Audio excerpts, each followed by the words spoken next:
to a spot where you can hear me. I've done this process a lot of different times. If you want to look right up here, you can see a video of at least 1 or 2 of those times.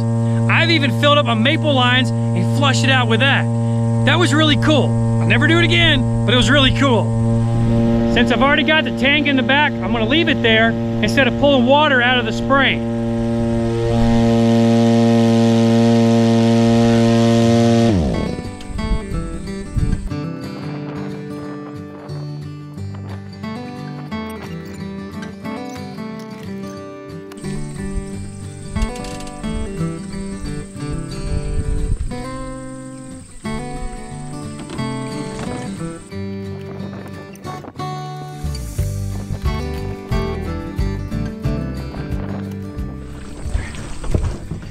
All right, we got all the pieces, parts. Let's go blow out a spring. All right, that's not working. Whoa, don't do it.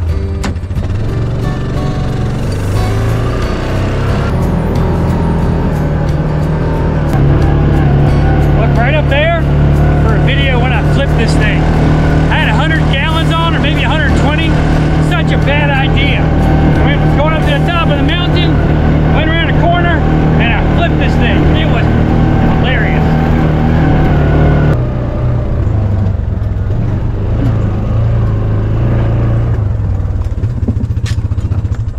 Okay. Let me show you what we're working with. That's not enough water. There's some water down in there. That's not enough water coming in to satisfy our needs with our B&B. Or our cattle for that matters. We've long since taken the cattle off of that and gone to moving water with the tank right here over to the side of the farm where the cows are. Once or twice a day we'll do about 100 gallons, and that's all they really need. Although I'd really much rather have this.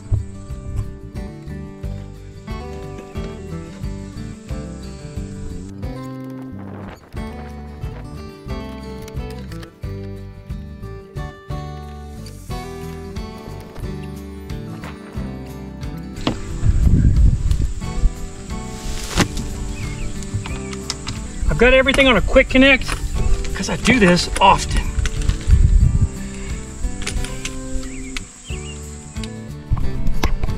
We're now at the spring. That doesn't need to be there. Not in our way anyway. Don't have a lot of water coming in at all.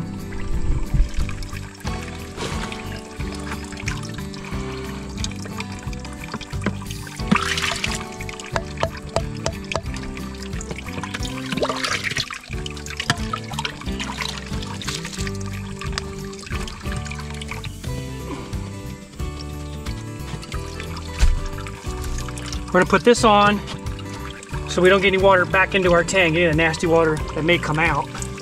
Now we're just gonna start pushing hose up in there all the way. I probably need a lot. Oops, sorry about that. Sorry about that, guy.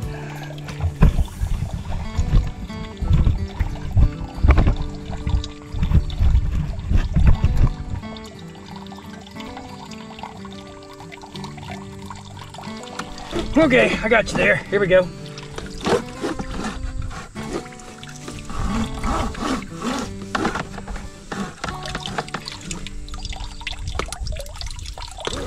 We got an elbow up in there. We got to turn it every now and again to get it past that elbow. There it goes.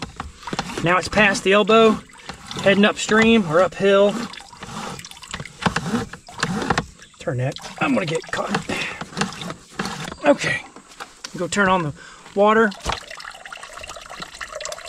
Try to cut this out your way. There we go. You don't need to be in there.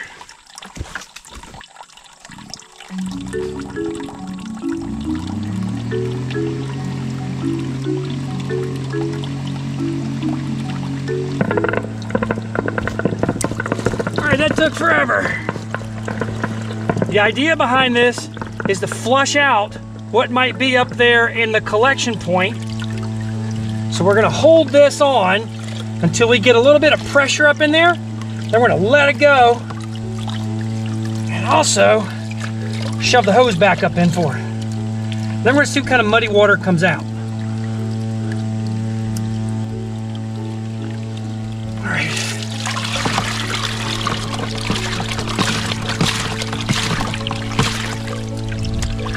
Again, the collection point is nothing more than a piece of PVC with a lot of holes cut into it. Kind of like that right there, but a lot more holes. And it's sitting under the ground probably 3 or 4 feet. I tried digging it out a couple years back. Nope, that didn't work so well. This method has been really good for us for a long time.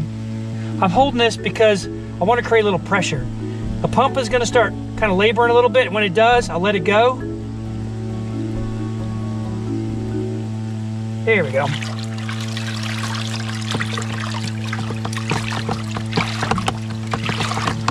That's pretty clean coming out. So the next thing I need to do is wait. Gotta turn the pump off first. We're gonna wait until the water clears, and then we're gonna let it go back into the tank.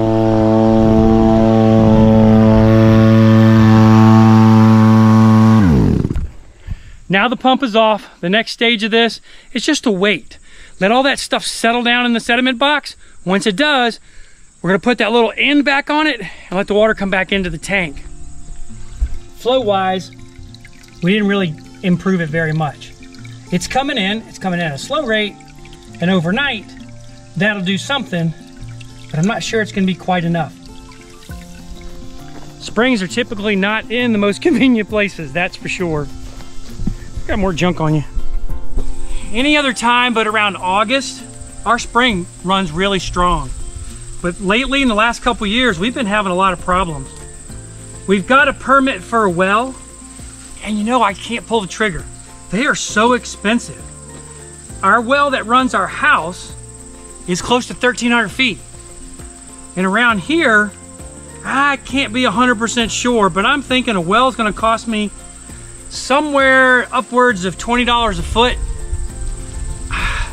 So I can't do it right now, that's for sure. We do have solutions. You know, we get to this point every year, or we have for the last couple years, and when we do, we just start moving water from one side of the farm to the other. As long as I got a tank and I'm willing to do it, that works out okay. All right, let me show you where we are. I'm gonna guess we got a couple of feet. In fact, you know what, I got a tape measure. Let me measure this thing. From the top, we're sitting at 49 inches.